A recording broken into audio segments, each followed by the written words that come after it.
The Way Station. Chapter 2. The Way Station. A nursery rhyme had been playing itself through his mind all day, the maddening kind of thing that will not let go, that mockingly ignores all commands of the conscious mind to cease and desist.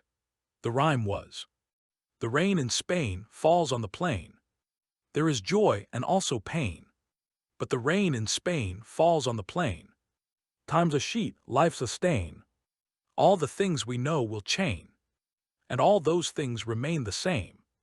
But be ye mad or only sane, the rain in Spain falls on the plain. We walk in love but fly in chains, and the plains in Spain fall in the rain. He didn't know what a plain was in the context of the rhyme's last couplet, but knew why the rhyme had occurred to him in the first place. There had been the recurring dream of his room in the castle and of his mother, who had sung it to him as he lay solemnly in the tiny bed by the window of many colors. She did not sing it at bedtimes because all small boys born to the high speech must face the dark alone, but she sang to him at nap times, and he could remember the heavy gray rainlight that shivered into rainbows on the counterpane. He could feel the coolness of the room and the heavy warmth of blankets, love for his mother and her red lips, the haunting melody of the little nonsense lyric, and her voice. Now it came back maddeningly, like a dog chasing its own tail in his mind as he walked. All his water was gone, and he knew he was very likely a dead man. He had never expected it to come to this, and he was sorry. Since noon he had been watching his feet rather than the way ahead. Out here even the devilgrass had grown stunted and yellow. The hardpan had disintegrated in places to mere rubble. The mountains were not noticeably clearer, although 16 days had passed since he had left the hut of the last homesteader, a loony sane young man on the edge of the desert. He had had a bird, the Gunslinger remembered, but he couldn't remember the bird's name. He watched his feet move up and down like the heddles of a loom, listened to the nonsense rhyme sing itself into a pitiful garble in his mind, and wondered when he would fall down for the first time. He didn't want to fall, even though there was no one to see him. It was a matter of pride. A gunslinger knows pride, that invisible bone that keeps the neck stiff. What hadn't come to him from his father had been kicked into him by Court, a boy's gentleman if there ever was one. Court Yar, with his red bulb of a nose and his scarred face. He stopped and looked up suddenly. It made his head buzz, and for a moment his whole body seemed to float. The mountains dreamed against the far horizon, but there was something else up ahead, something much closer, perhaps only 5 miles away. He squinted at it, but his eyes were sandblasted and going glare-blind. He shook his head and began to walk again. The rhyme circled and buzzed. About an hour later he fell down and skinned his hands. He looked at the tiny beads of blood on his flaked skin with disbelief. The blood looked no thinner, it looked like any blood now dying in the air. It seemed almost as smug as the desert. He dashed the drops away, hating them blindly. Smug, why not? The blood was not thirsty, the blood was being served. The blood was being made sacrifice unto. Blood sacrifice. All the blood needed to do was run, and run, and run. He looked at the splotches that had landed on the hardpan and watched as they were sucked up with uncanny suddenness. How do you like that, blood? How does that suit you? Oh Jesus, I'm far gone. He got up holding his hands to his chest, and the thing he'd seen earlier was almost in front of him, so close it made him cry out, a dust-choked croak-croak. It was a building. No, 2 buildings surrounded by a fallen rail fence. The wood seemed old, fragile to the point of elvishness. It was wood being transmogrified into sand. One of the buildings had been a stable. The shape was clear and unmistakable. The other was a house or an inn, a way station for the coach line. The tottering sand house. The wind had crusted the wood with grit until it looked like a sand castle that the sun had beat upon at low tide and hardened to a temporary abode. Cast a thin line of shadow, and someone sat in the shadow, leaning against the building. And the building seemed to lean with the burden of his weight. Him then, at last, the man in black. The gunslinger stood with his hands to his chest, unaware of his declamatory posture, and gawped. But instead of the tremendous winging excitement he had expected, or perhaps fear or awe, there was nothing but the dim, atavistic guilt for the sudden, raging hate of his own blood moments earlier and the endless ring-a-rosy of the childhood song. The rain in Spain.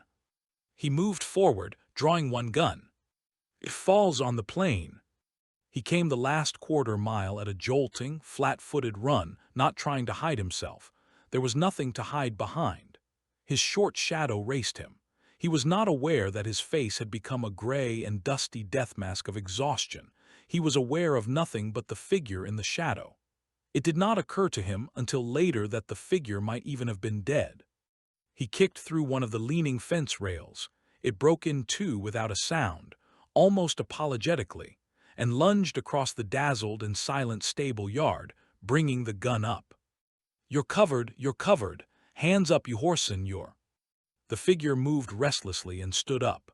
The gunslinger thought, my God, he is worn away to nothing, what's happened to him? Because the man in black had shrunk 2 full feet and his hair had gone white. He paused, struck dumb, his head buzzing tunelessly. His heart was racing at a lunatic rate and he thought, I'm dying right here. He sucked the white-hot air into his lungs and hung his head for a moment. When he raised it again, he saw it wasn't the man in black but a boy with sun-bleached hair, regarding him with eyes that did not even seem interested. The gunslinger stared at him blankly and then shook his head in negation. But the boy survived his refusal to believe. He was a strong delusion. One wearing blue jeans with a patch on one knee and a plain brown shirt of rough weave. The gunslinger shook his head again and started for the stable with his head lowered, gun still in hand. He couldn't think yet. His head was filled with motes and there was a huge, thrumming ache building in it. The inside of the stable was silent and dark and exploding with heat. The gunslinger stared around himself with huge, floating walleyes. He made a drunken about-face and saw the boy standing in the ruined doorway staring at him. A blade of pain slipped smoothly into his head, cutting from temple to temple, dividing his brain like an orange. He reholstered his gun, swayed, put out his hands as if to ward off phantoms, and fell over on his face. Aye. When he woke up he was on his back and there was a pile of light, odorless hay beneath his head. The boy had not been able to move him, but he had made him reasonably comfortable, and he was cool. He looked down at himself and saw that his shirt was dark and wet. He licked at his face and tasted water. He blinked at it. His tongue seemed to swell in his mouth. The boy was hunkered down beside him. When he saw the gunslinger's eyes were open, he reached behind him and gave the gunslinger a dented tin can filled with water. He grasped it with trembling hands and allowed himself to drink a little, just a little. When that was down and sitting in his belly, he drank a little more. Then he spilled the rest over his face and made shocked blowing noises. The boy's pretty lips curved in a solemn little smile. Would you want something to eat, sir? Not yet, the gunslinger said. There was still a sick ache in his head from the sunstroke, and the water sat uneasily in his stomach, as if it did not know where to go. Who are you? My name is John Chambers. You can call me Jake. I have a friend, well, sort of a friend, she works for us, who calls me Bama sometimes, but you can call me Jake. The gunslinger sat up, and the sick ache became hard and immediate. He leaned forward and lost a brief struggle with his stomach. There's more, Jake said. He took the can and walked toward the rear of the stable. He paused and smiled back at the gunslinger uncertainly. The gunslinger nodded at him and then put his head down and propped it with his hands. The boy was well-made, handsome, perhaps 10 or 11. There had been a shadow of fear on his face, but that was all right. The gunslinger would have trusted him far less if the boy hadn't shown fear. A strange, thumping hum began at the rear of the stable. The gunslinger raised his head alertly, hands going to the butts of his guns.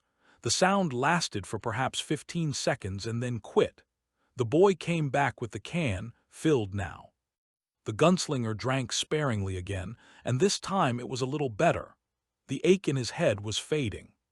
I didn't know what to do with you when you fell down, Jake said. For a couple of seconds there, I thought you were going to shoot me. Maybe I was. I thought you were somebody else. The priest. The gunslinger looked up sharply. The boy studied him, frowning. He camped in the yard. I was in the house over there, or maybe it was a depot. I didn't like him, so I didn't come out. He came in the night and went on the next day. I would have hidden from you, but I was sleeping when you came. He looked darkly over the gunslinger's head.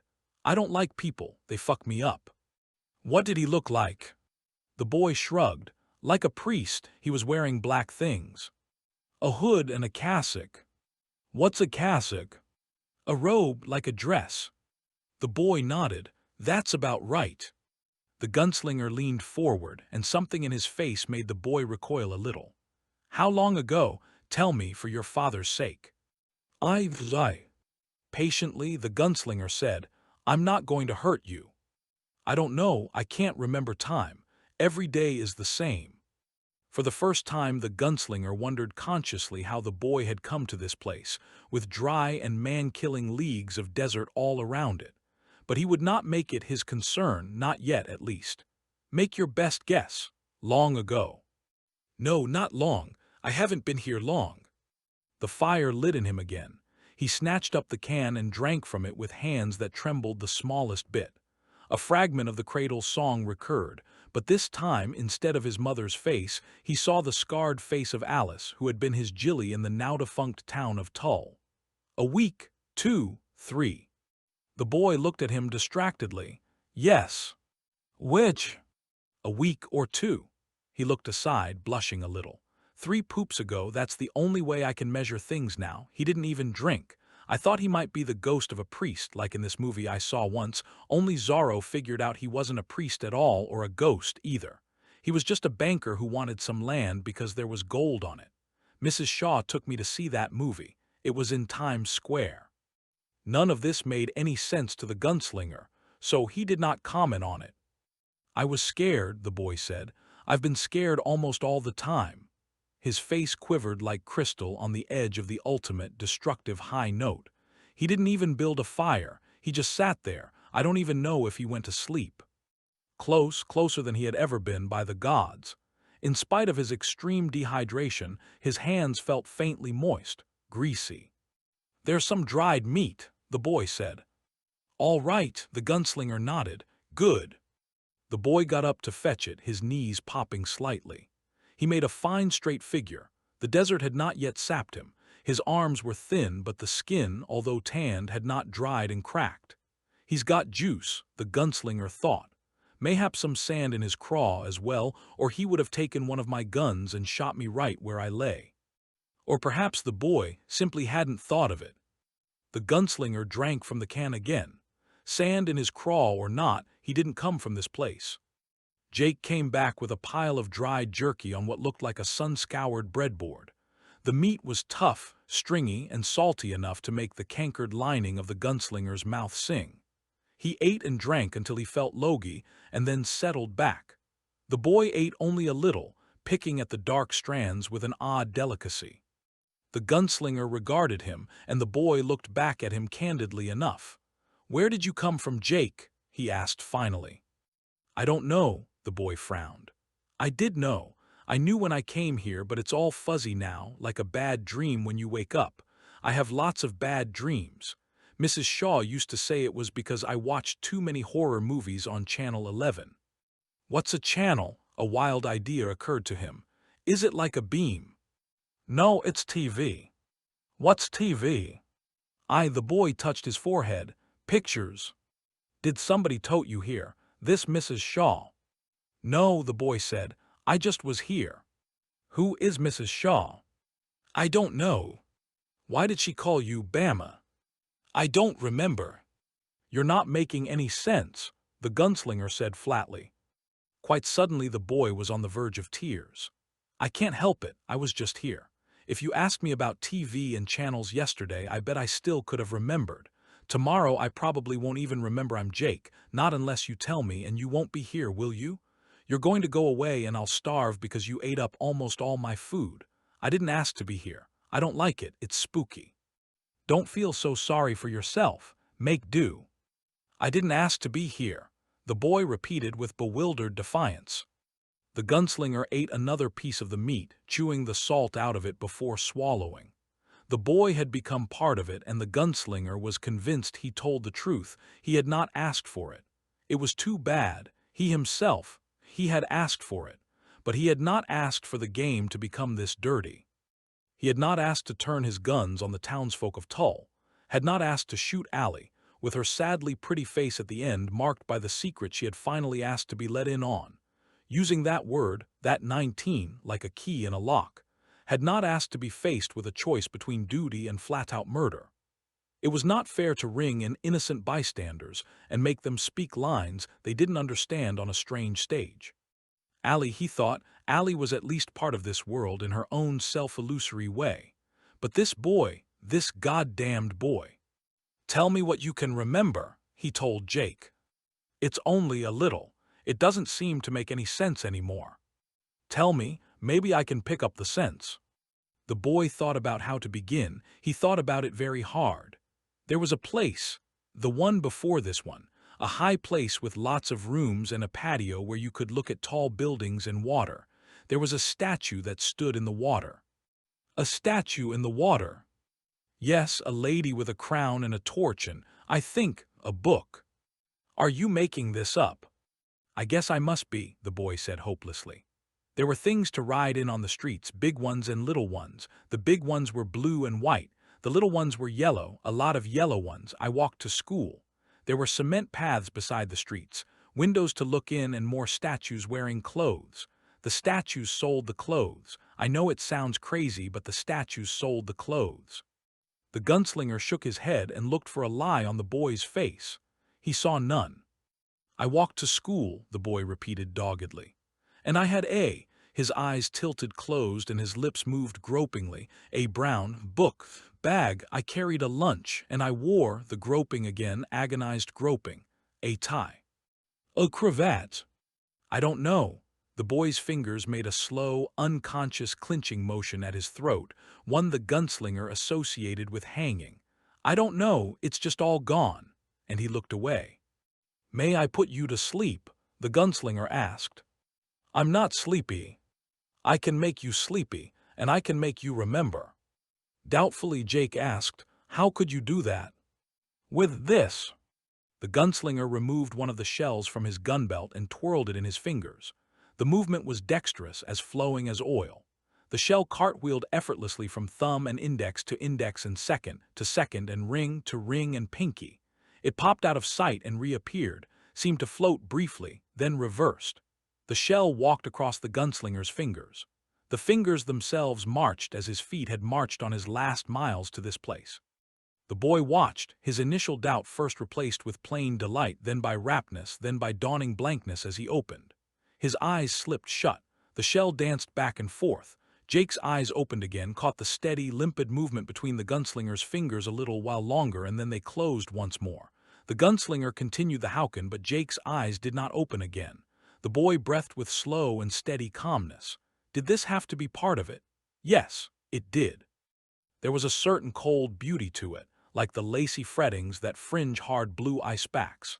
He once more seemed to hear his mother singing, not the nonsense about the rain in Spain this time, but sweeter nonsense, coming from a great distance as he rocked on the rim of sleep. "Baby Bunting, baby dear, baby bring your basket here." Not for the first time the gunslinger tasted the smooth, loaden taste of soul sickness. The shell in his fingers, manipulated with such unknown grace, was suddenly horrific, the spore of a monster. He dropped it into his palm, made a fist, and squeezed it with painful force. Had it exploded, in that moment he would have rejoiced at the destruction of his talented hand, for its only true talent was murder.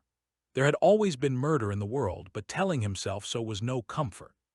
There was murder, there was rape, there were unspeakable practices, and all of them were for the good, the bloody myth, for the Grail, for the Tower. Ah, the tower stood somewhere in the middle of things, so they did say, rearing its black-gray bulk to the sky, and in his desert-scoured ears the gunslinger heard the faint, sweet sound of his mother's voice. "Chuss it, kiss it, shass it, bring enough to fill your basket." He brushed the song and the sweetness of the song aside. "Where are you?" he asked. "Aye, aye, aye." Jake Chambers, sometimes Bama, is going downstairs with his book bag. There is earth science, there is geography, there is a notepad, a pencil, a lunch his mother's cook, Mrs. Greta Shaw, has made for him in the Croman Formica kitchen where a fan whirs eternally, sucking up alien odors. In his lunch sack he has a peanut butter and jelly sandwich, a bologna, lettuce, and onion sandwich, and 4 Oreo cookies. His parents do not hate him, but they do seem to have overlooked him. They have abdicated and left him to Mrs. Greta Shaw, to nannies, to a tutor in the summer and the Piper School, which is private and nice, and most of all white the rest of the time. None of these people have ever pretended to be more than what they are, professional people, the best in their fields. None have folded him to a particularly warm bosom as usually happens in the historical romance novels his mother reads and which Jake has dipped into, looking for the hot parts. Hysterical novels, his father sometimes calls them, and sometimes bodice rippers. You should talk, his mother says with infinite scorn from behind some closed door where Jake listens. His father works for the network, and Jake could pick him out of a lineup of skinny men with crew cuts. Probably. Jake does not know that he hates all the professional people but Mrs. Shaw. People have always bewildered him. His mother, who is scrawny in a sexy way, often goes to bed with sick friends. His father sometimes talks about people at the network who are doing too much Coca-Cola. This statement is always accompanied by a humorless grin and a quick little sniff of the thumbnail. Now he is on the street. Jake Chambers is on the street. He has hit the bricks. He is clean and well-mannered, comely, sensitive. He bowls once a week at Midtown Lanes. He has no friends, only acquaintances. He has never bothered to think about this, but it hurts him. He does not know or understand that a long association with professional people has caused him to take on many of their traits. Mrs. Greta Shaw, better than the rest of them, but gosh, is that ever a consolation prize, makes very professional sandwiches. She quarters them and cuts off the bread crusts so that, when he eats in the gym period 4, he looks like he ought to be at a cocktail party with a drink in his other hand, instead of a sports novel or a Clay Blaisdell Western from the school library. His father makes a great deal of money because he is a master of the kill. That is, placing a stronger show on his network against a weaker show on a rival network. His father smokes 4 packs of cigarettes a day. His father does not cough, but he has a hard grin, and he's not averse to the occasional shot of the old Coca-Cola. Down the street, his mother leaves cab fare, but he walks every day it doesn't rain, swinging his book bag and sometimes his bowling bag, although mostly he leaves it in his locker, a small boy who looks very American with his blonde hair and blue eyes. Girls have already begun to notice him with their mother's approval, and he does not shy away with skittish little boy arrogance. He talks to them with unknowing professionalism and puzzles them away. He likes geography and bowling in the afternoon. His father owns stock in a company that makes automatic pin-setting machinery, but Midtown Lanes does not use his father's brand. He does not think he has thought about this, but he has. Walking down the street, he passes Bloomie's, where the models stand dressed in fur coats in 6-button Edwardian suits, some in nothing at all, some are bare naked. These models, these mannequins, are perfectly professional, and he hates all professionalism. He is too young to have learned to hate himself yet, but that seed is already there. Given time, it will grow and bear bitter fruit. He comes to the corner and stands with his book bag at his side. Traffic roars by, grunting blue and white buses, yellow taxis, Volkswagens, a large truck. He is just a boy, but not average, and he sees the man who kills him out of the corner of his eye. It is the man in black, and he doesn't see the face, only the swirling robe, the outstretched hands, and the hard, professional grin. He falls into the street with his arms outstretched, not letting go of the book bag which contains Mrs. Greta Shaw's extremely professional lunch. There is a brief glance through a polarized windshield at the horrified face of a businessman wearing a dark blue hat in the band of which is a small, jaunty feather. Somewhere a radio is blasting rock and roll. An old woman on the far curb screams. She is wearing a black hat with a net. Nothing jaunty about that black net. It is like a mourner's veil. Jake feels nothing but surprise and his usual sense of headlong bewilderment. Is this how it ends? Before he's bowled better than 270. He lands hard in the street and looks at an asphalt-sealed crack some 2 inches from his eyes. The book bag is jolted from his hand. He is wondering if he has skinned his knees when the car belonging to the businessman wearing the blue hat with the jaunty feather passes over him. It is a big blue 1976 Cadillac with white wall Firestone tires. The car is almost exactly the same color as the businessman's hat. It breaks Jake's back, mushes his guts to gravy, and sends blood from his mouth in a high-pressure jet. He turns his head and sees the Cadillac's flaming taillights and smoke spurting from beneath its locked rear wheels. The car has also run over his book bag and left a wide black tread on it. He turns his head the other way and sees a large gray Ford screaming to a stop inches from his body. A black fellow who has been selling pretzels and sodas from a pushcart is coming toward him on the run. Blood runs from Jake's nose, ears, eyes, rectum. His genitals have been squashed. He wonders irritably how badly he has skinned his knees. He wonders if he'll be late for school. Now the driver of the Cadillac is running toward him, babbling. Somewhere a terrible, calm voice, the voice of doom, says, "I am a priest. Let me through," an act of contrition. He sees the black robe and knows sudden horror. It is him, the man in black. Jake turns his face away with the last of his strength. Somewhere a radio is playing a song by the rock group Kiss. He sees his own hand trailing on the pavement, small, white, shapely. He has never bitten his nails. Looking at his hand, Jake dies. IV. The gunslinger hunkered in frowning thought. He was tired and his body ached, and the thoughts came with aggravating slowness. Across from him, the amazing boy slept with his hands folded in his lap, still breathing calmly.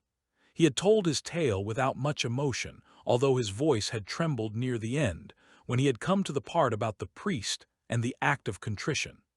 He had not, of course, told the gunslinger about his family and his own sense of bewildered dichotomy, but that had seeped through anyway, enough for the gunslinger to make out its shape. The fact that there had never been such a city as the boy described, unless it was the mythic city of Lud, was not the most upsetting part of the story, but it was disturbing. It was all disturbing. The gunslinger was afraid of the implications. Jake, do you want to remember this when you wake up, or forget it? Forget it, the boy said promptly. When the blood came out of my mouth, I could taste my own shit. All right, you're going to sleep, understand? Real sleep now.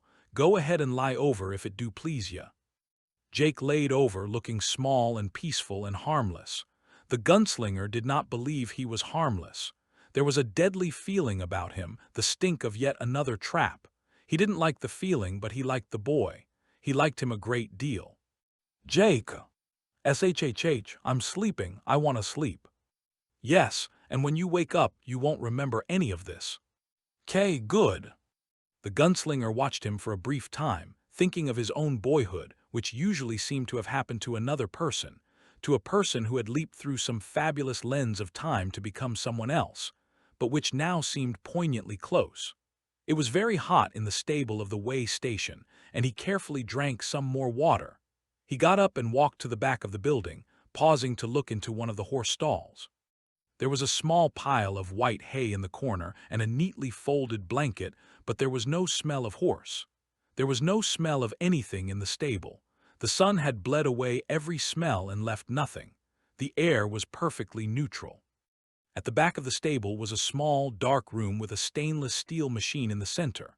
It was untouched by rust or rot. It looked like a butter churn. At the left, a chrome pipe jutted from it, terminating over a drain in the floor. The gunslinger had seen pumps like it in other dry places, but never one so big. He could not contemplate how deep they, some long gone they, must have drilled before they struck water, secret and forever black under the desert. Why hadn't they removed the pump when the way station had been abandoned? Demons, perhaps. He shuddered abruptly, an abrupt twisting of his back. Heat flesh poked out on his skin, then receded. He went to the control switch and pushed the ON button. The machine began to hum. After perhaps half a minute, a stream of cool, clear water belched from the pipe and went down the drain to be recirculated. Perhaps 3 gallons flowed out of the pipe before the pump shut itself down with a final click.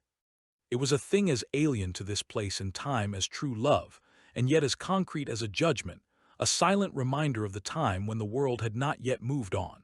It probably ran on an atomic slug, as there was no electricity within 1,000 miles of here, and even dry batteries would have lost their charge long ago. It had been made by a company called North Central Positronics. The gunslinger didn't like it. He went back and sat down beside the boy, who had put one hand under his cheek. Nice-looking boy. The gunslinger drank some more water and crossed his legs so he was sitting Indian fashion. The boy, like the squatter on the edge of the desert who kept the bird, Zoltan, the gunslinger remembered abruptly. The bird's name was Zoltan, had lost his sense of time, but the fact that the man in black was closer seemed beyond doubt. Not for the first time, the gunslinger wondered if the man in black was letting him catch up for some reason of his own. Perhaps the gunslinger was playing into his hands. He tried to imagine what the confrontation might be like, and could not. He was very hot but no longer felt sick. The nursery rhyme occurred to him again, but this time instead of his mother, he thought of Court, an ageless engine of a man, his face stitched with the scars of bricks and bullets and blunt instruments, the scars of war and instruction in the arts of war. He wondered if Court had ever had a love to match those monumental scars. He doubted it. He thought of Susan and his mother and of Martin, that incomplete enchanter. The gunslinger was not a man to dwell on the past. Only a shadowy conception of the future and of his own emotional makeup saved him from being a man without imagination, a dangerous dullard. His present run of thought therefore rather amazed him. Each name called up others: Cuthbert, Elaine, the old man Jonas with his quavery voice, and again Susan, the lovely girl at the window. Such thoughts always came back to Susan, and the great rolling plain known as the drop, and fishermen casting their nets in the bays on the edge of the clean sea. The piano player in Tull, also dead, all dead in Tull, and by his hand, had known those places, although he and the gunslinger had only spoken of them that once. Sheb had been fond of the old songs, had once played them in a saloon called the Traveller's Rest, and the gunslinger hummed one tunelessly under his breath. Love, oh careless love. See what careless love has done. The gunslinger laughed, bemused. I am the last of that green and warm-hued world, and for all his nostalgia he felt no self-pity. The world had moved on mercilessly, but his legs were still strong and the man in black was closer. The gunslinger nodded out. Ve. When he awoke, it was almost dark and the boy was gone. The gunslinger got up, hearing his joints pop, and went to the stable door. There was a small flame dancing in darkness on the porch of the inn. He walked toward it, his shadow long and black and trailing in the reddish-ochre light of sunset. Jake was sitting by a kerosene lamp. The oil was in a drum, he said, but I was scared to burn it in the house. Everything's so dry. You did just right. The gunslinger sat down, seeing but not thinking about the dust of years that puffed up around his rump. He thought it something of a wonder that the porch didn't simply collapse beneath their combined weight. The flame from the lamp shadowed the boy's face with delicate tones. The gunslinger produced his poke and rolled a cigarette. We have to palaver, he said. Jake nodded, smiling a little at the word. I guess you know I'm on the prod for that man you saw. Are you going to kill him? I don't know. I have to make him tell me something. I may have to make him take me someplace. Where? To find a tower, the gunslinger said. He held his cigarette over the chimney of the lamp and drew on it. The smoke drifted away on the rising night breeze. Jake watched it. His face showed neither fear nor curiosity, certainly not enthusiasm. So I'm going on tomorrow, the gunslinger said. You'll have to come with me. How much of that meat is left? Only a little. Corn? A little more. The gunslinger nodded. Is there a cellar? Yes, Jake looked at him. The pupils of his eyes had grown to a huge, fragile size. You pull up on a ring in the floor, but I didn't go down. I was afraid the ladder would break and I wouldn't be able to get up again. And it smells bad. It's the only thing around here that smells at all. We'll get up early and see if there's anything down there worth taking. Then we'll go. All right. The boy paused and then said, I'm glad I didn't kill you when you were sleeping. I had a pitchfork and I thought about doing it. But I didn't, and now I won't have to be afraid to go to sleep. What would you be afraid of? The boy looked at him ominously. Spooks, of him coming back. The man in black, the gunslinger said, not a question. Yes, is he a bad man? I guess that depends on where you're standing, the gunslinger said absently. He got up and pitched his cigarette out onto the hardpan. I'm going to sleep. The boy looked at him timidly. Can I sleep in the stable with you? Of course. The gunslinger stood on the steps, looking up, and the boy joined him. Old Star was up there and Old Mother. It seemed to the gunslinger that if he closed his eyes, he would be able to hear the croaking of the first spring peepers, smell the green, almost summer smell of the court lawns after their first cutting, and hear, perhaps, the indolent click of wooden balls as the ladies of the East Wing, attired only in their shifts as dusk glimmered toward dark, played at points, could almost see Cuthbert and Jamie as they came through the break in the hedges, calling for him to ride out with them. It was not like him to think so much of the past. He turned back and picked up the lamp. "Let's go to sleep," he said. They crossed to the stable together. The next morning he explored the cellar. Jake was right. It smelled bad. It had a wet, swampy stench that made the gunslinger feel nauseous and a little lightheaded after the antiseptic odorlessness of the desert and the stable. The cellar smelled of cabbages and turnips and potatoes with long, sightless eyes gone to everlasting rot. The latter, however, seemed quite sturdy, and he climbed down. The floor was earthen, and his head almost touched the overhead beams. Down here spiders still lived, disturbingly big ones with mottled gray bodies. Many were muties, the true thread long lost. Some had eyes on stalks, some had what might have been as many as 16 legs.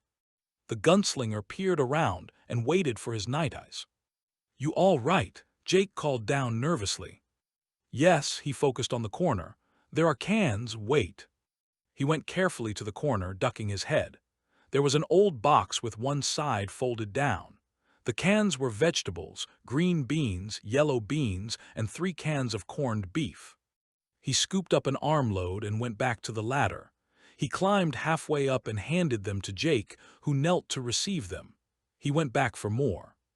It was on the 3rd trip that he heard the groaning in the foundations. He turned, looked, and felt a kind of dreamy terror wash over him, a feeling both languid and repellent. The foundation was composed of huge sandstone blocks that had probably been evenly cornered when the way station was new, but which were now at every zigzag, drunken angle. It made the wall look as if it were inscribed with strange, meandering hieroglyphics. And from the joining of 2 of these abstruse cracks, a thin spill of sand was running, as if something on the other side was digging itself through with slobbering, agonized intensity. The groaning rose and fell, becoming louder, until the whole cellar was full of the sound, an abstract noise of ripping pain and dreadful effort. "Come up," Jake screamed. "Oh, Jesus, mister, come up." "Go away," the gunslinger said calmly. "Wait outside. If I don't come up by the time you count to 2, no, 300, get the hell out." "Come up," Jake screamed again. The gunslinger didn't answer. He pulled leather with his right hand. There was a hole as big as a coin in the wall now. He could hear, through the curtain of his own terror, Jake's pattering feet as the boy ran. Then the spill of sand stopped. The groaning ceased, but there was a sound of steady, labored breathing. "Who are you?" the gunslinger asked. No answer. And in the high speech, his voice filling with the old thunder of command, Roland demanded, "Who are you, demon? Speak if you would speak. My time is short, my patience shorter." "Go slow," a dragging, clotted voice said from within the wall, and the gunslinger felt the dreamlike terror deepen and grow almost solid. It was the voice of Alice, the woman he had stayed with in the town of Tull, but she was dead. He had seen her go down himself, a bullet hole between her eyes. Fathoms seemed to swim by his eyes, descending. "Go slow past the drawers, gunslinger. Watch for the tahine. While you travel with the boy, the man in black travels with your soul in his pocket." "What do you mean? Speak on." But the breathing was gone. The gunslinger stood for a moment, frozen, and then one of the huge spiders dropped on his arm and scrambled frantically up to his shoulder. With an involuntary grunt, he brushed it away and got his feet moving. He did not want to do the next thing, but custom was strict, inviolable. "Take the dead from the dead," the old proverb said. "Only a corpse may speak true prophecy." He went to the hole and punched at it. The sandstone crumbled easily at the edges, and with a bare stiffening of muscles, he thrust his hand through the wall and touched something solid with raised and fretted knobs. He drew it out. He held a jawbone rotted at the far hinge. The teeth leaned this way and that. "All right," he said softly. He thrust it rudely into his back pocket and went back up the ladder, carrying the last cans awkwardly. He left the trapdoor open. The sun would get in and kill the muty spiders. Jake was halfway across the stable yard, cowering on the cracked, rubbly hardpan. He screamed when he saw the gunslinger, backed away a step or 2, and then ran to him, crying, "I thought it got you, that it got you, I thought." "It didn't, nothing got me." He held the boy to him, feeling his face, hot against his chest, and his hands, dry against his ribcage. He could feel the rapid beating of the boy's heart. It occurred to him later that this was when he began to love the boy, which was, of course, what the man in black must have planned all along. Was there ever a trap to match the trap of love? Was it a demon? The voice was muffled. Yes, a speaking demon. We don't have to go back there anymore. Come on, let's shake a mile. They went to the stable, and the gunslinger made a rough pack from the blanket he'd slept under. It was hot and prickly, but there was nothing else. That done, he filled the water bags from the pump. You carry one of the water bags, the gunslinger said. Wear it around your shoulders, see? Yes. The boy looked up at him worshipfully, the look quickly masked. He slung one of the bags over his shoulders. Is it too heavy? No, it's fine. Tell me the truth now. I can't carry you if you get a sunstroke. I won't have a sunstroke. I'll be okay. The gunslinger nodded. We're going to the mountains, aren't we? Yes. They walked out into the steady smash of the sun. Jake, his head as high as the swing of the gunslinger's elbows, walked to his right and a little ahead, the rawhide-wrapped ends of the water bag hanging nearly to his shins. The gunslinger had crisscrossed 2 more water bags across his shoulders and carried the sling of food in his armpit, his left arm holding it against his body. In his right hand was his pack, his poke, and the rest of his gunna. They passed through the far gate of the way station and found the blurred ruts of the stage track again. They had walked perhaps 15 minutes when Jake turned around and waved at the 2 buildings. They seemed to huddle in the titanic space of the desert. Goodbye, Jake cried. Goodbye. Then he turned back to the gunslinger, looking troubled. I feel like something's watching us. Something or someone, the gunslinger agreed. Was someone hiding there all along? I don't know, I don't think so. Should we go back and... No, we're done with that place. Good, Jake said fervently. They walked. The stage track breasted a frozen sand drumlin, and when the gunslinger looked around, the way station was gone. Once again there was the desert, and that only. VII. They were 3 days out of the way station. The mountains were deceptively clear now. They could see the smooth, stepped rise of the desert into foothills, the first naked slopes, the bedrock bursting through the skin of the earth in sullen, eroded triumph. Further up, the land gentled off briefly again, and for the first time in months or years the gunslinger could see real, living green. Grass, dwarf spruces, perhaps even willows, all fed by snow runoff from further up. Beyond that the rock took over again, rising in cyclopean, tumbled splendor all the way to the blinding snowcaps. Off to the left, a huge slash showed the way to the smaller, eroded sandstone cliffs and mesas and buttes on the far side. This draw was obscured in the almost continual gray membrane of showers. At night, Jake would sit fascinated for the few minutes before he fell into sleep, watching the brilliant swordplay of the far-off lightning, white and purple, startling in the clarity of the night air. The boy was fine on the trail. He was tough, but more than that, he seemed to fight exhaustion with a calm reservoir of will which the gunslinger appreciated and admired. He didn't talk much and he didn't ask questions, not even about the jawbone, which the gunslinger turned over and over in his hands during his evening smoke. He caught a sense that the boy felt highly flattered by the gunslinger's companionship, perhaps even exalted by it, and this disturbed him. The boy had been placed in his path. While you travel with the boy, the man in black travels with your soul in his pocket, and the fact that Jake was not slowing him down only opened the way to more sinister possibilities. They passed the symmetrical campfire leavings of the man in black at regular intervals, and it seemed to the gunslinger that these leavings were much fresher now.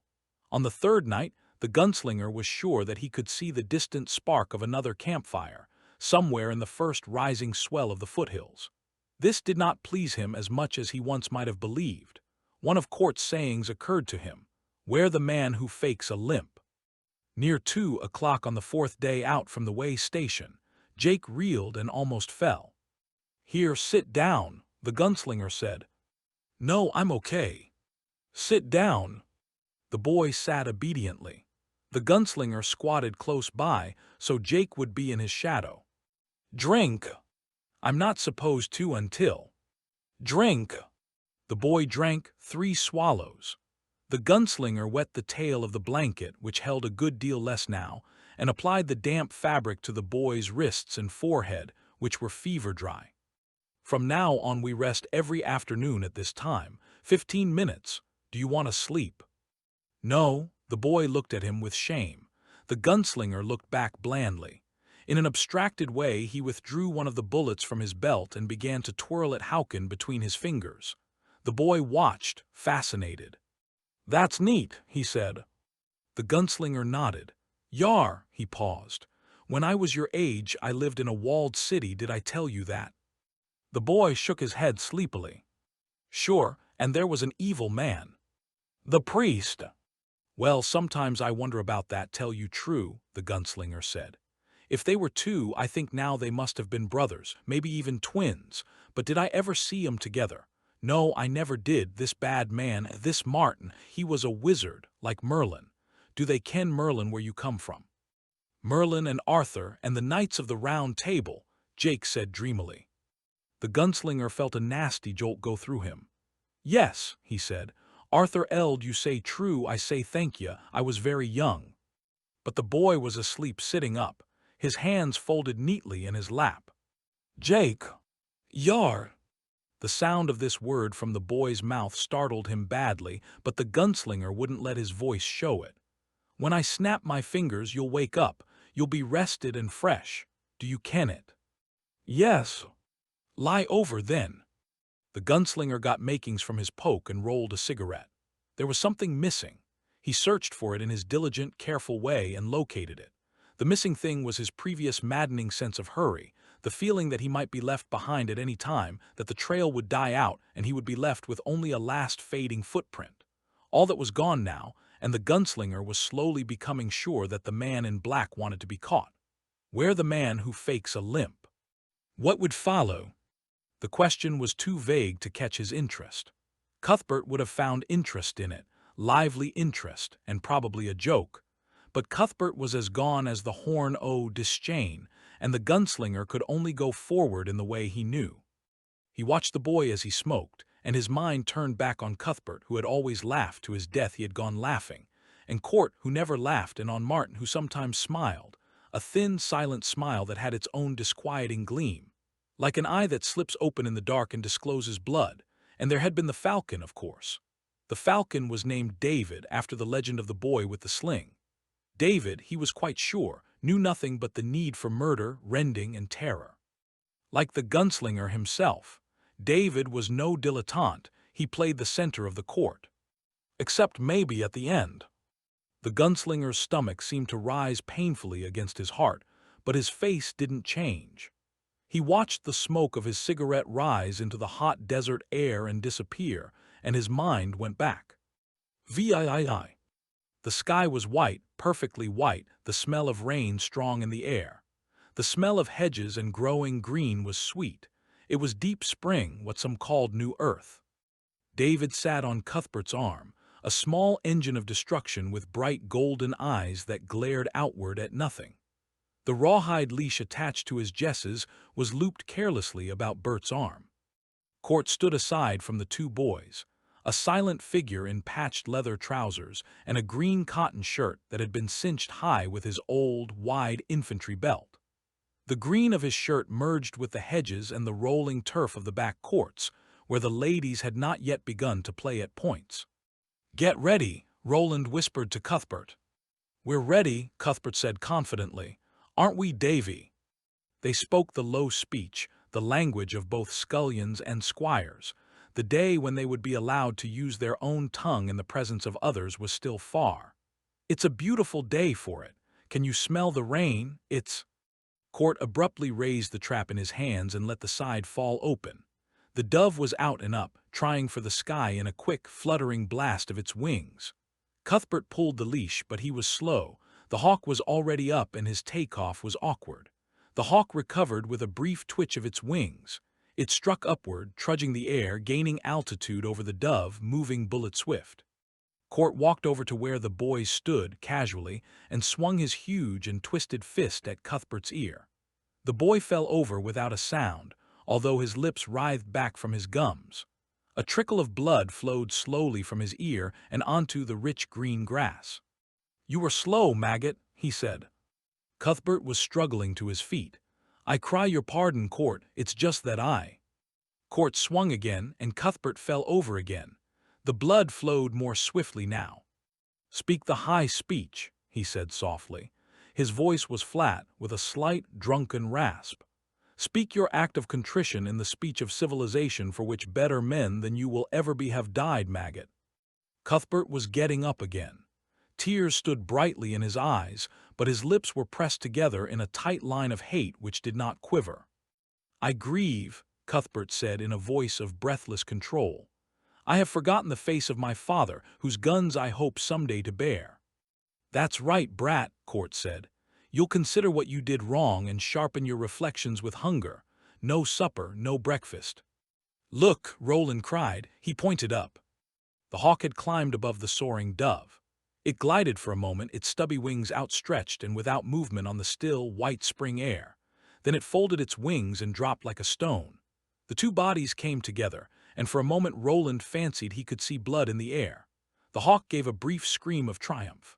The dove fluttered, twisting, to the ground, and Roland ran toward the kill, leaving Court and the chastened Cuthbert behind him. The hawk had landed beside its prey and was complacently tearing into its plump white breast. A few feathers seesawed slowly downward.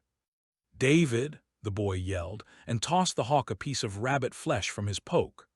The hawk caught it on the fly, ingested it with an upward shaking of its back and throat, and Roland attempted to releash the bird. The hawk whirled, almost absent-mindedly, and ripped skin from Roland's arm in a long, dangling gash. Then it went back to its meal. With a grunt, Roland looped the leash again, this time catching David's diving, slashing beak on the leather gauntlet he wore. He gave the hawk another piece of meat, then hooded it. Docilely, David climbed onto his wrist. He stood up proudly, the hawk on his arm. "What's this, can you tell me?" Court asked, pointing to the dripping slash on Roland's forearm. The boy stationed himself to receive the blow, locking his throat against any possible cry, but no blow fell. "He struck me," Roland said. "You pissed him off," Court said. "The hawk does not fear you, boy, and the hawk never will. The hawk is God's gunslinger." Roland merely looked at Court. He was not an imaginative boy, and if Court had intended to imply a moral, it was lost on him. He went so far as to believe that it might have been one of the few foolish statements he had ever heard Court make.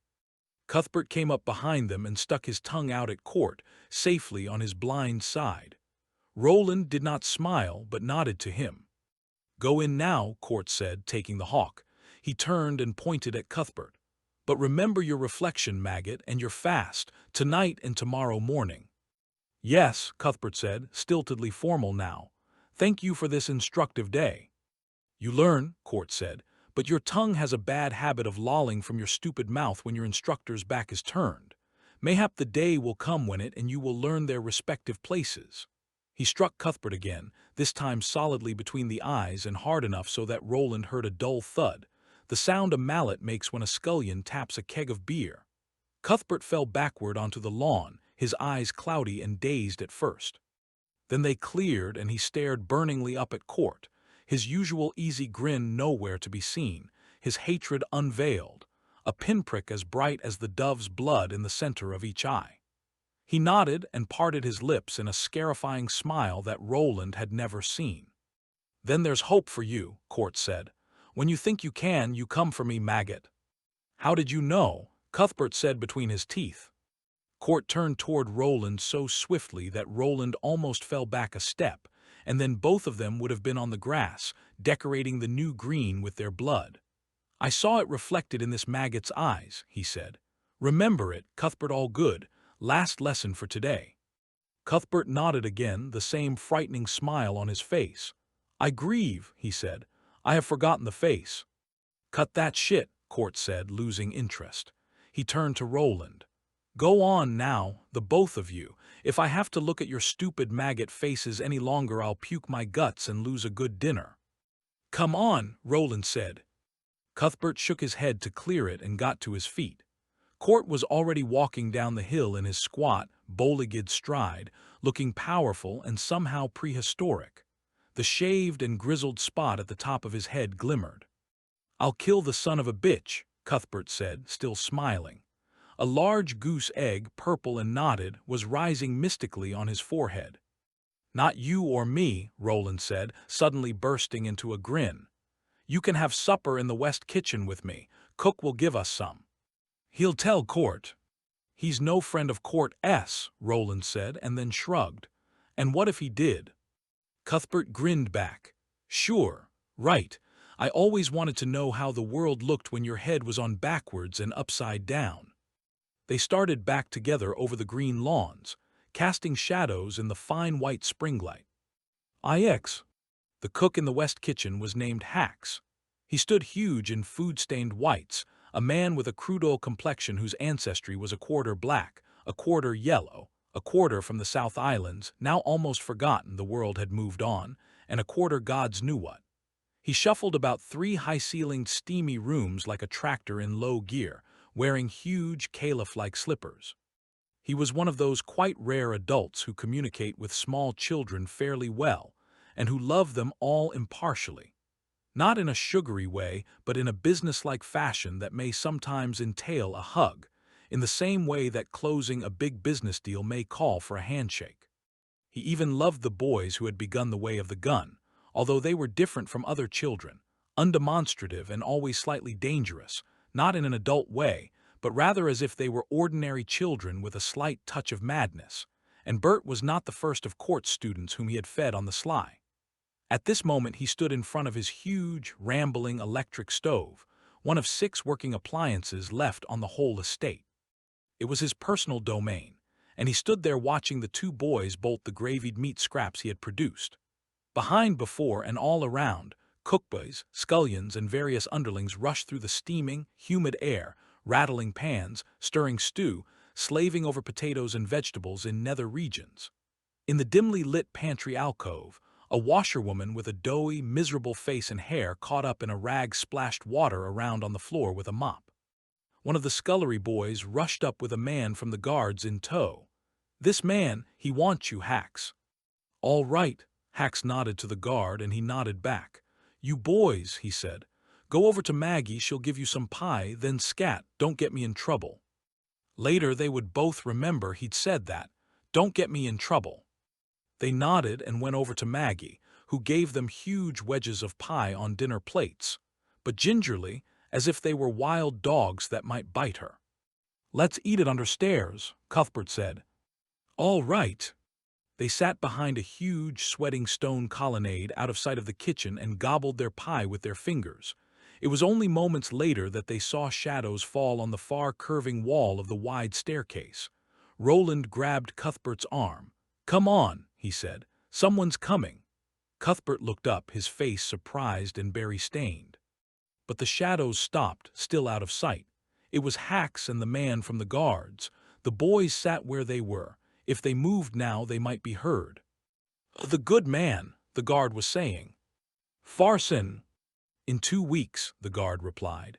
"Maybe 3, you have to come with us. There's a shipment from the freight depot." A particularly loud crash of pots and pans and a volley of catcalls directed at the hapless Pot, who had dropped them, blotted out some of the rest. Then the boys heard the guard finish. "Poisoned meat." "Risky." "Ask not what the good man can do for you," the guard began. "But what you can do for him," Hax sighed. "Soldier, ask not." "You know what it could mean," the guard said quietly. "Yar, and I know my responsibilities to him. You don't need to lecture me. I love him just as you do. Would foller him into the sea if he asked, so I would." "All right, the meat will be marked for short-term storage in your cold rooms, but you'll have to be quick. You must understand that." "There are children in Taunton?" the cook asked. It was not really a question. "Children everywhere," the guard said gently. "It's the children we and he care about." "Poisoned meat, such a strange way to care for children." Hax uttered a heavy, whistling sigh. "Will they curdle and hold their bellies and cry for their mammas? I suppose they will." "It will be like going to sleep," the guard said, but his voice was too confidently reasonable. Of course, Hack said and laughed. You said it yourself. Soldier, ask not. Do you enjoy seeing children under the rule of the gun when they could be under his hands, ready to start making a new world? Hax did not reply. I go on duty in 20 minutes, the guard said, his voice once more calm. Give me a joint of mutton and I'll pinch one of your girls and make her giggle when I leave. My mutton will give no cramps to your belly, Robeson. Will you? But the shadows moved away and the voices were lost. I could have killed them, Roland thought, frozen and fascinated. I could have killed them both with my knife, slit their throats like hogs. He looked at his hands, now stained with gravy and berries as well as dirt from the day's lessons. Roland! He looked at Cuthbert. They looked at each other for a long moment in the fragrant semi-darkness, and a taste of warm despair rose in Roland's throat. What he felt might have been a sort of death, something as brutal and final as the death of the dove in the white sky over the game's field. Hax, he thought, bewildered. Hax who put a poultice on my leg that time? Hax. And then his mind snapped closed, cutting the subject off. What he saw, even in Cuthbert's humorous, intelligent face, was nothing, nothing at all. Cuthbert's eyes were flat with Hax's doom. In Cuthbert's eyes it had already happened. He had fed them and they had gone understairs to eat, and then Hax had brought the guard named Robeson to the wrong corner of the kitchen for their treasonous little tete-a-tete. Ka had worked as Ka sometimes did, as suddenly as a big stone rolling down a hillside. That was all. Cuthbert's eyes were Gunslinger's eyes. Roland's father was only just back from the uplands, and he looked out of place amid the drapes and the chiffon fripperies of the main receiving hall to which the boy had only lately been granted access, as a sign of his apprenticeship. Stephen Dischain was dressed in black jeans and a blue work shirt. His cloak, dusty and streaked, torn to the lining in one place, was slung carelessly over his shoulder with no regard for the way it and he clashed with the elegance of the room. He was desperately thin, and the heavy handlebar mustache below his nose seemed to weight his head as he looked down at his son. The guns, crisscrossed over the wings of his hips, hung at the perfect angle for his hands, the worn sandalwood grips looking dull and sleepy in this languid indoor light. The head cook, his father said softly. Imagine it, the tracks that were blown upland at the railhead, the dead stock in Hendrickson, and perhaps even, imagine. He looked more closely at his son. It preys on you. Like the hawk, Roland said. It preys on you. He laughed at the startling appropriateness of the image rather than at any lightness in the situation. His father smiled. Yes, Roland said, I guess it preys on me. Cuthbert was with you, his father said. He will have told his father by now. Yes. He fed both of you when court. Yes. And Cuthbert, does it prey on him, do you think? I don't know, nor did he care. He was not concerned with how his feelings compared with those of others. It preys on you because you feel you've caused a man's death. Roland shrugged unwillingly, all at once not content with this probing of his motivations. Yet you told, why? The boy's eyes widened. How could I not? Treason was. His father waved a hand curtly. If you did it for something as cheap as a schoolbook idea, you did it unworthily. I would rather see all of Taunton poisoned. I did, the words jerked out of him violently. I wanted to kill him, both of them. Liars, black liars, snakes, they. Go ahead. They hurt me, he finished, defiant. They changed something and it hurt. I wanted to kill them for it. I wanted to kill them right there. His father nodded. That's crude, Roland, but not unworthy. Not moral either, but it is not your place to be moral. In fact, he peered at his son. Morals may always be beyond you. You are not quick like Cuthbert or Vanne's boy. That's all right, though. It will make you formidable. The boy felt both pleased and troubled by this. He'll hang. The boy nodded. I want to see it. The elder Dischain threw his head back and roared laughter. Not as formidable as I thought, or perhaps just stupid. He closed his mouth abruptly. An arm shot out and grabbed the boy's upper arm painfully. Roland grimaced but didn't flinch. His father peered at him steadily, and the boy looked back, although it was more difficult than hooding the hawk had been. "All right," he said, "thee may," and turned abruptly to go. "Father, what? Do you know who they were talking about? Do you know who the good man is?" His father turned back and looked at him speculatively. "Yes, I think I do." "If you caught him," Roland said in his thoughtful, near-plotting way, "no one else like Cook would have to be neck-popped." His father smiled thinly.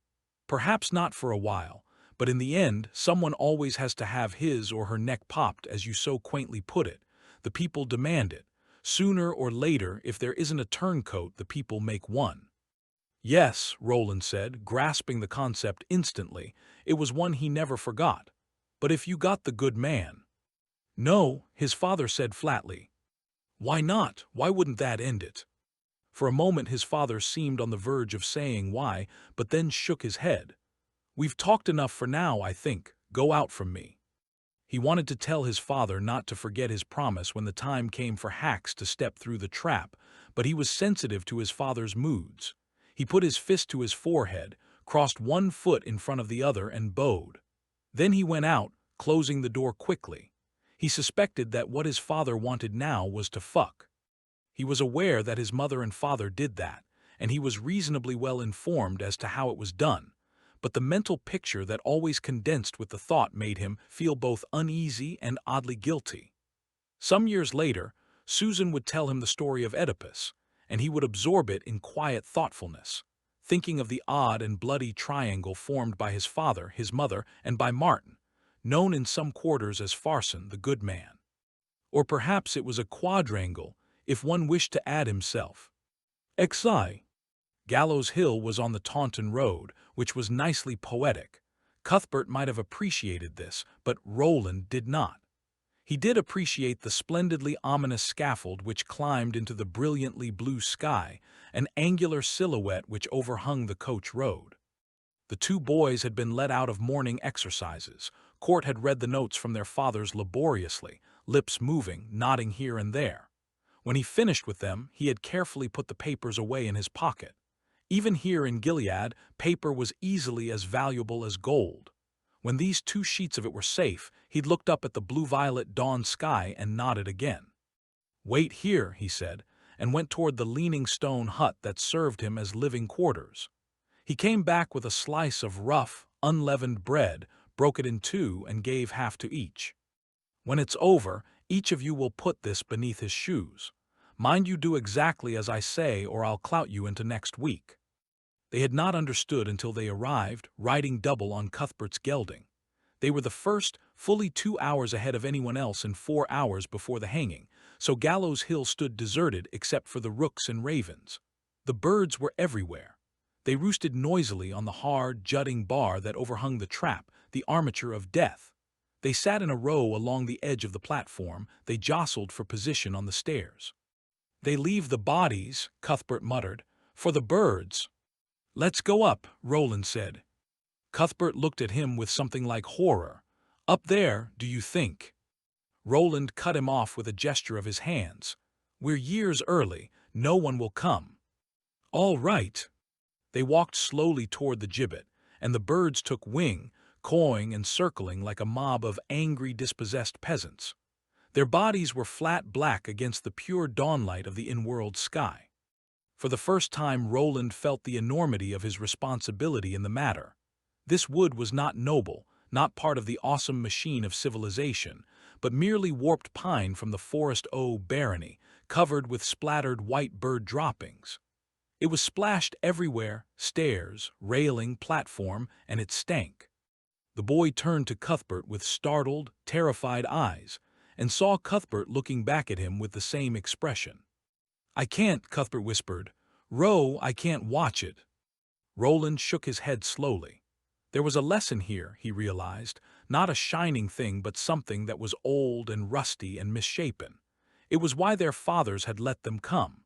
And with his usual stubborn and inarticulate doggedness, Roland laid mental hands on whatever it was. "You can, Bert. I won't sleep tonight if I do." "Then you won't," Roland said, not seeing what that had to do with it. Cuthbert suddenly seized Roland's hand and looked at him with such mute agony that Roland's own doubt came back, and he wished sickly that they had never gone to the West Kitchen that night. His father had been right. Better not to know. Better every man, woman, and child in Taunton dead and stinking than this. But still, whatever the lesson was, rusty, whatever half-buried thing with sharp edges, he would not let it go or give up his grip on it. "Let's not go up," Cuthbert said. "We've seen everything." And Roland nodded reluctantly, feeling his grip on that thing, whatever it was, weaken. Court, he knew, would have knocked them both sprawling and then forced them up to the platform step by cursing step, and sniffing fresh blood back up their noses and down their throats like salty jam as they went.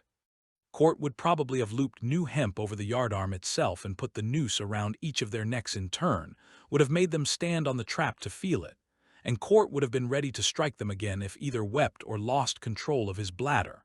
And Court, of course, would have been right. For the first time in his life, Roland found himself hating his own childhood.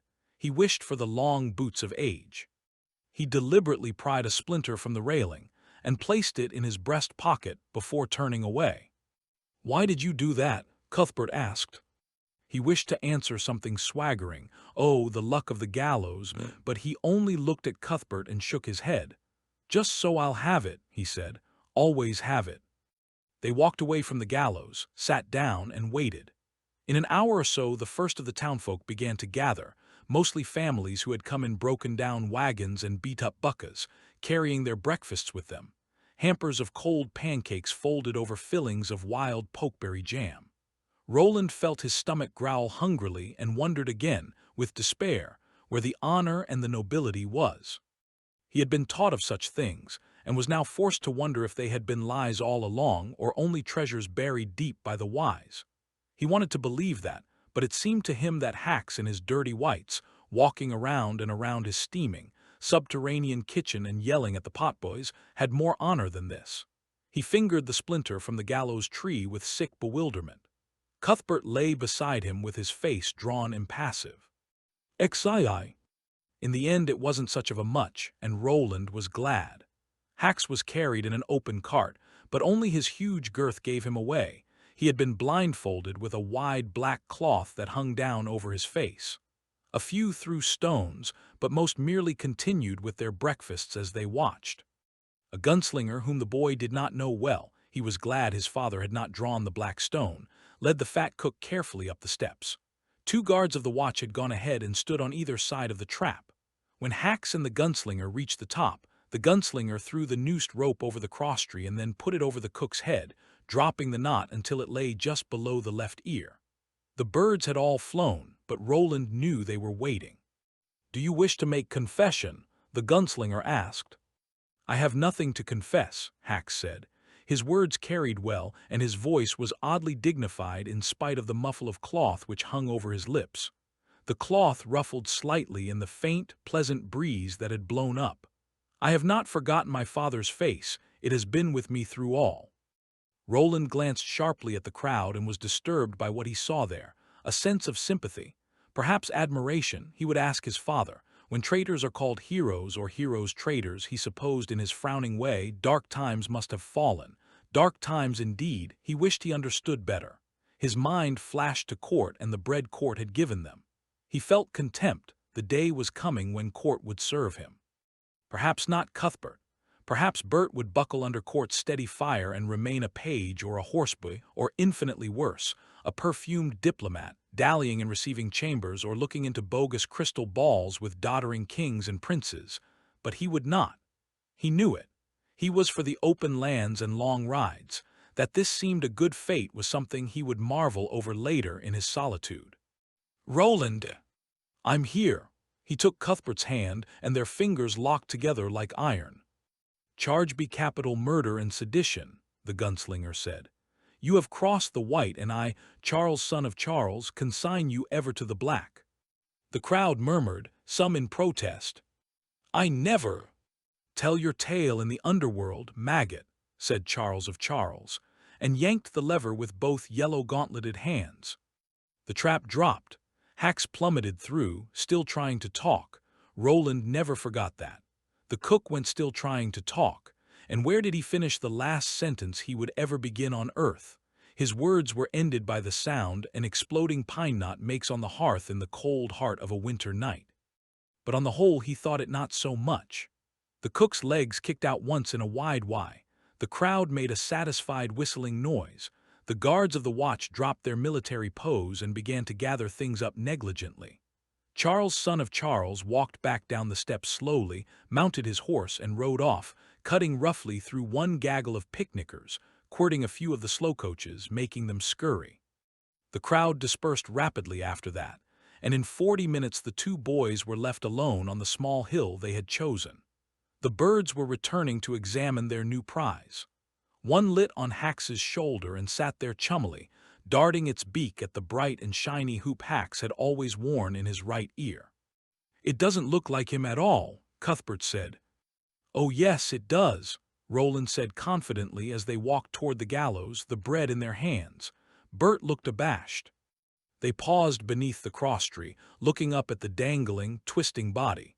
Cuthbert reached up and touched one hairy ankle defiantly.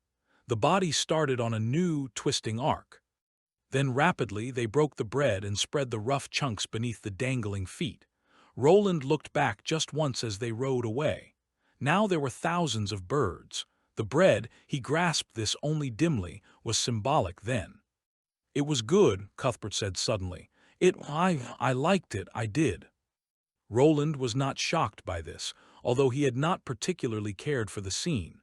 But he thought he could perhaps understand what Bert was saying. Perhaps he'd not finish as a diplomat after all, jokes, an easy line of talk or not. "I don't know about that," he said, "but it was something, it surely was." The land did not fall to the good man for another 5 years. And by that time Roland was a gunslinger, his father was dead, he himself had become a matricide, and the world had moved on. The long years and long rides had begun. "Exai. Look," Jake said, pointing upward. The gunslinger looked up and felt a twinge in his right hip. He winced. They had been in the foothills 2 days now, and although the waterskins were almost empty again, it didn't matter now. There would soon be all the water they could drink. He followed the vector of Jake's finger upward, past the rise of the green plain to the naked and flashing cliffs and gorges above it, on up toward the snowcap itself. Faint and far, nothing but a tiny dot, it might have been one of those motes that dance perpetually in front of the eyes, except for its constancy. The gunslinger beheld the man in black, moving up the slopes with deadly progress, a minuscule fly on a huge granite wall. "Is that him?" Jake asked. The gunslinger looked at the depersonalized mote doing its faraway acrobatics, feeling nothing but a premonition of sorrow. "That's him, Jake. Do you think we'll catch him?" "Not on this side, on the other, and not if we stand here talking about it." "They're so high," Jake said. "What's on the other side?" "I don't know," the gunslinger said. "I don't think anybody does. Maybe they did once. Come on, boy." They began to move upward again, sending small runnels of pebbles and sand down toward the desert that washed away behind them in a flat bakesheet that seemed to never end. Above them, far above, the man in black moved up and up and up. It was impossible to see if he looked back. He seemed to leap across impossible gulfs, to scale sheer faces.